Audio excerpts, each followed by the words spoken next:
Hi guys, it's Celine again. It's Saturday. Sorry for the bad lighting. Let me see whether I can remedy that just a bit. This is not me. Although, then again, it is, of course. I was talking about my Assemblage Point adventure yesterday, and I thought I saw my Skellie over here. I've got 3 posters like this one. This is the back side. I've got a side view and a front view as well. And I thought I might point out the locations of my trouble area. So this would be it right there. Okay. Where Ahmed came in. This is not going to make any sense unless you watch my yesterday's video as well. I'll upload this right away in a bit. So from the back, I said below my shoulder blade, but that's of course not where that is. It would be, I never really realized that the shoulder blade wasn't going all the way like so. It goes down way more. And it's like, actually, I would tend to think there's actually a very small, nearly a knitting needle prick area, like 2 millimeters across, where it actually is most, well, okay, moving on to next Skellie, okay? Okay, so there's the other Skellie. And so from here, you can't really see all that much, except the sort of an elevation on one of those websites that I saw on the internet, that I linked also in my previous video in the description. There's like a distinction in treatment, whether the angle of this whole part of the event for the client, is going like straight back to front, or going more like this, or going like this. There's a different kind of a diagnosis for that. And here's Skellie number 3, where if I go back to my pointing out what I was at for myself, I tend to think that this is where it sort of, this whole area like that is kind of very sensitive and painful and stuff going on. And my knitting needle goes in here, I think. And it's a line. So the whole assemblage point as it's drawn, it's like your heart energy is supposed to sit in here, okay? And it has 2 sides to it, apparently, okay? So I'm trying to just analyze this for us all, whether it'll be, possible to map these things out. I was kind of surprised that on the diagram that I saw, the several diagrams, actually, this is the middle, okay? And you get different dislocations of the heart energy going to the sides, going up or down as well, always away from the center, away from the middle line, like that. And it says the first one, so that would be my personal area on that side, on the right side. This is sort of a panicky anxiety kind of a side of things. Over to the next one, you get a manic tendency, where you'd be probably what I'd describe as hyperactive and all over the place and stressed out in a way. And then moving out beyond that, so like over here, for example, there's a psychotic tendency.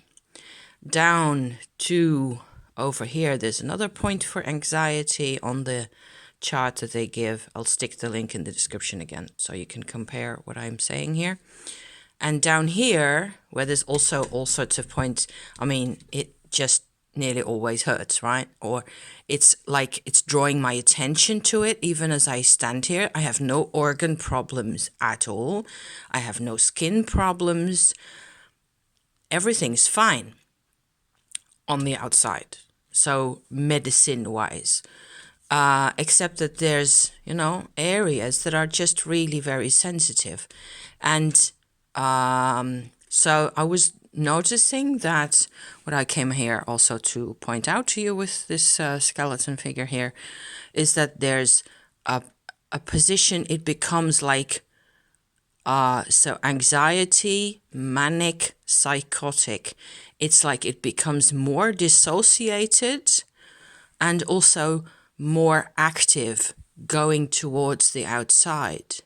This is where I am, basically, or where I used to be, what with having drawn in the energy into my back and into my body quite a bit. I can sort of sense now how that is feeling different, and it feels really good actually most of the time.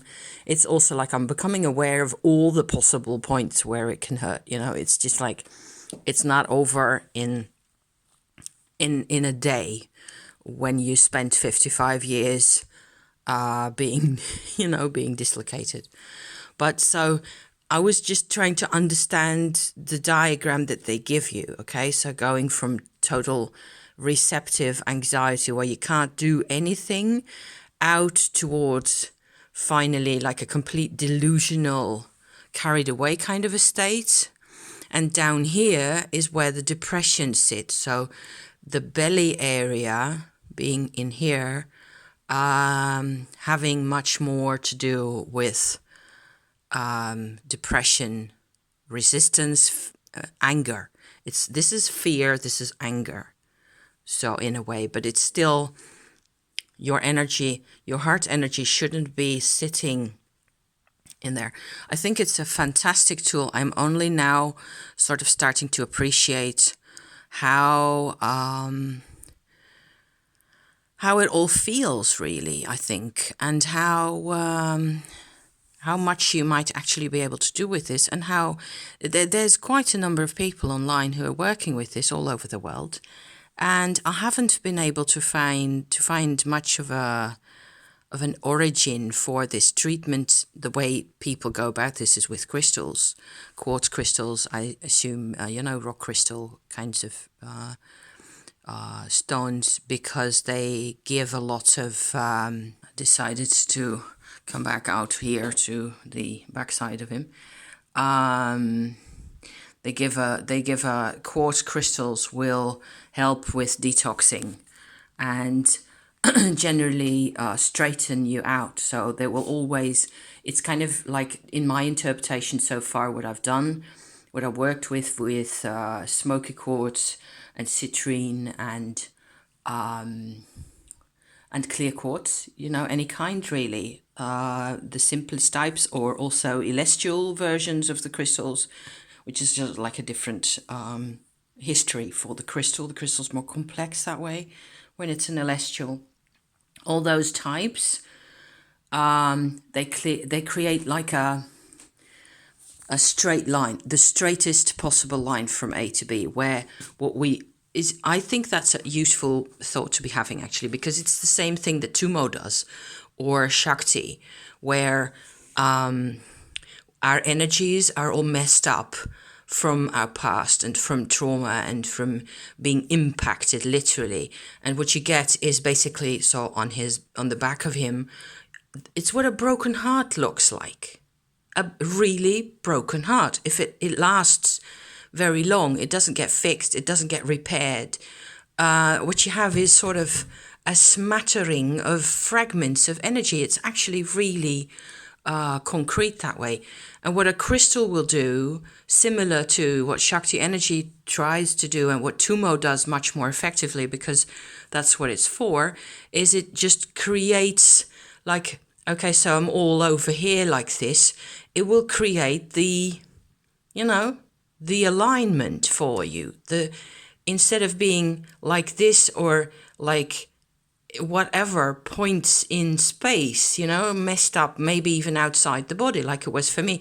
My Ahmed point that I was talking about yesterday, it was actually sitting like this much out here somewhere. And so outside of my skin. And so it's like, beep, everything just got blown up. and it stayed that way.